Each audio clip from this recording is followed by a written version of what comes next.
Around the World in 80 Days, Chapter 22, in which Passepartout finds out that, even in the Antipodes, it is convenient to have some money in one's pocket. The Carnatic, setting sail from Hong Kong at 6:30 on the 7th of November, directed her course at full steam toward Japan. She carried a large cargo and a well-filled cabin of passengers. Two staterooms in the rear were, however, unoccupied. Those had been engaged by Phileas Fogg. The next day, a passenger with a half-stupefied eye, staggered gait, and disordered hair was seen to emerge from the second cabin and totter to his seat on deck. It was Passepartout, and what had happened to him was as follows. Shortly after Fix left the opium den, two waiters had lifted the unconscious Passepartout and had carried him to the bed reserved for the smokers. 3 hours later, pursued even in his dreams by a fixed idea, the poor fellow awoke and struggled against the stupefying influence of the narcotic. The thought of a duty unfulfilled shook off his torpor, and he hurried from the abode of drunkenness, staggering and holding himself up by keeping against the walls, falling down and creeping up again, and irresistibly impelled by a kind of instinct, he kept crying out, "The Carnatic! The Carnatic!" The steamer lay puffing alongside the quay on the point of starting. Passepartout had but a few steps to go, and rushing upon the plank he crossed it and fell unconscious on the deck, just as the Carnatic was moving off. Several sailors, who were evidently accustomed to this sort of scene, carried the poor Frenchman down into the second cabin, and Passepartout did not wake until they were 150 miles away from China. Thus he found himself the next morning on the deck of the Carnatic, and eagerly inhaling the exhilarating sea breeze. The pure air sobered him. He began to collect his sense, which he found a difficult task, but at last he recalled the events of the evening before, Fix's revelation in the opium house.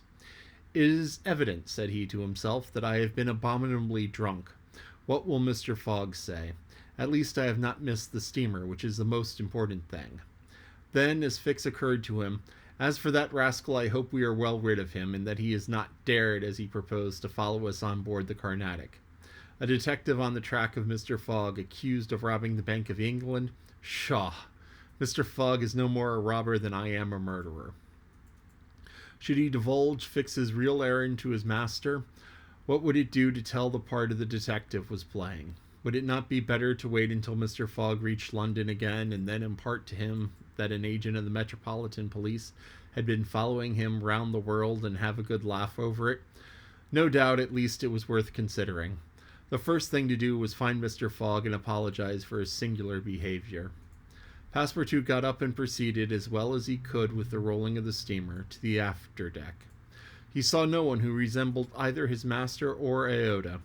"Good," muttered he, "Aouda has not got up yet, and Mr. Fogg has probably found some partners at whist."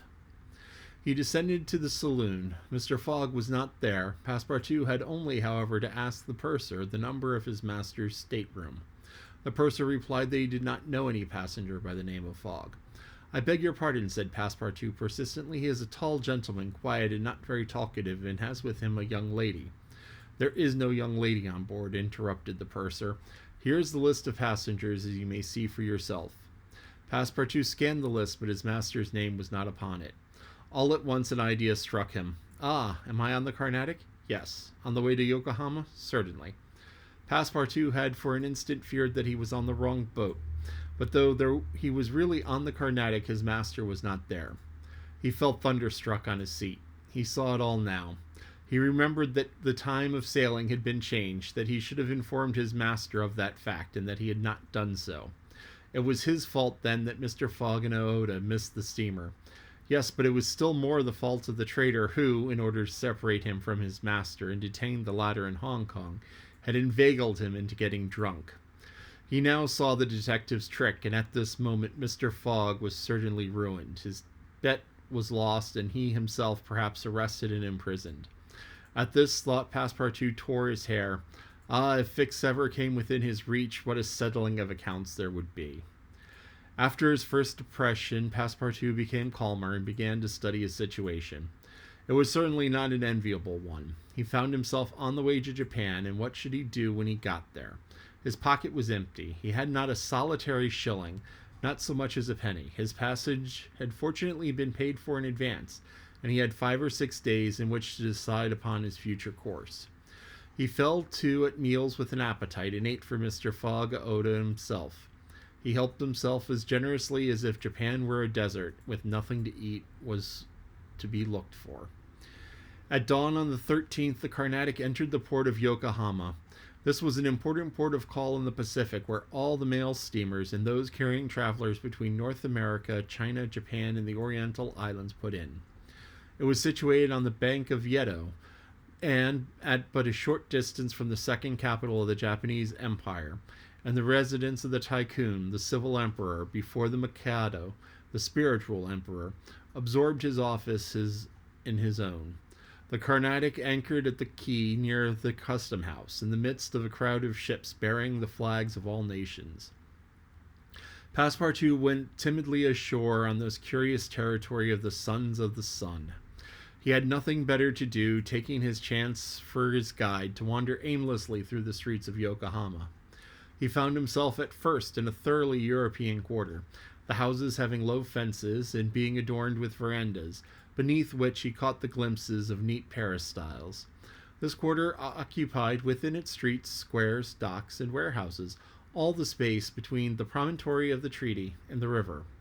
Here, as at Hong Kong and Calcutta, were mixed crowds of all races, Americans and English, Chinamen and Dutchmen, mostly merchants ready to buy or sell anything. The Frenchman felt himself as much alone among them as if he had dropped down in the midst of the Hottentots. He had at least one resource to call on, the French and English consuls at Yokohama, for assistance, but he shrank from telling the story of his adventures, intimately connected as it was with that of his master, and before doing so he determined to exhaust all other means of aid. As chance did not favor him in the European quarter, he penetrated that inhabited by the native Japanese, determined, if necessary, to push on to Yedo. The Japanese quarter of Yokohama is called Benten, after the goddess of the sea, who is worshipped on the islands round about. There Passepartout beheld beautiful fir and cedar groves, sacred gates of singular architecture, bridges half hid in the midst of bamboos and reeds, temples shaded by immense cedar trees, holy retreats where sheltered Buddhist priests and secretaries of Confucius, and interminable streets where perfect harvests of rose-tinted and red-cheeked children, who looked as if they had been cut out of Japanese screens, and who were playing in the midst of short-legged poodles and yellowish cats, might have been gathered. The streets were crowded with people. Priests were passing in processions, beating their dreary tambourines. Police and custom house officers with pointed hats encrusted with lac and carrying 2 sabers hung at their waists. Soldiers clad in blue cotton with white stripes and bearing guns. The Mikado's guards, enveloped in silken doubles, hauberks, and coats of mail, and numbers of military folk of all ranks, for the military profession is as much respected in Japan as it is despised in China, went hither and thither in groups and pairs. Passepartout saw, begging friars, long-robed pilgrims, and simple civilians, with their warped and jet-black hair, big heads, long busts, slender legs, short stature, and complexions varying from copper color to a dead white, but never yellow like the Chinese, from whom the Japanese widely differ.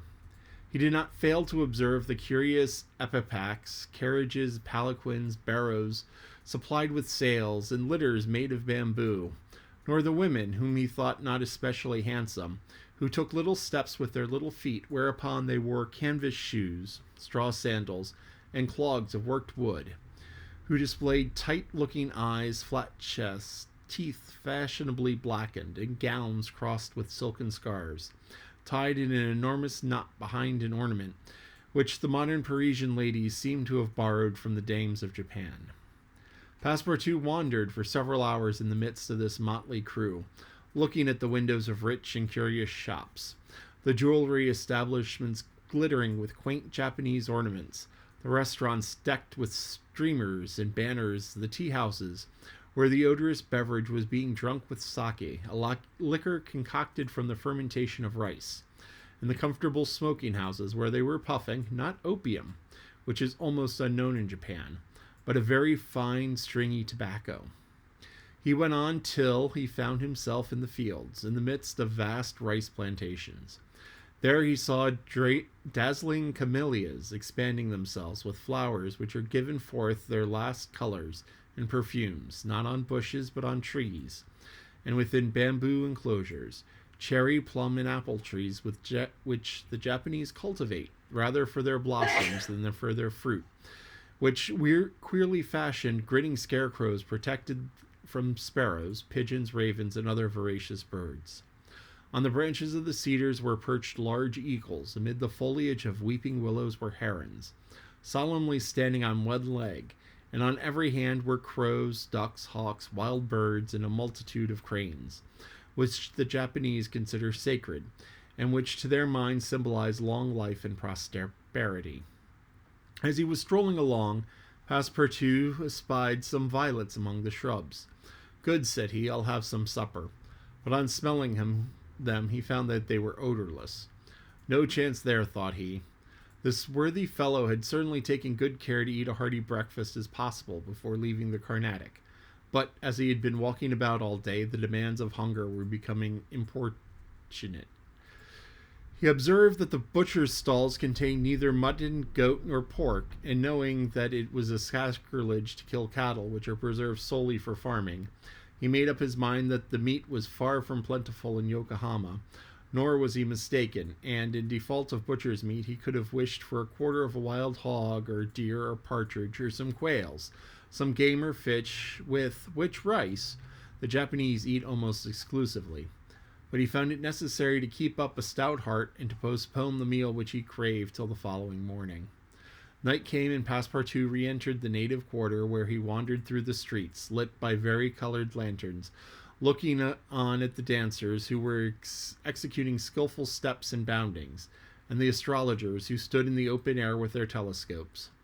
When he came to the harbor, which was lit up by the resin torches of the fishermen, who were fishing from their boats, the streets at last became quiet, and the patrol officers, of which, in their splendid costumes and surrounded by their suites, Passepartout thought seemed like ambassadors, succeeded in the bustling crowds. Each time a company passed, Passepartout chuckled and said to himself, "Good, another Japanese embassy departing for Europe." That's the end of chapter 22. So, Passepartout made the boat, stumbled onto the boat, woke up the next day, managed to make it, but now he's stuck in Japan with no money, no Phileas Fogg. Phileas Fogg, we saw, was on his way to a different part of Japan to hop on board the steamer that Passepartout needs to take. So we're going to find out how that happens.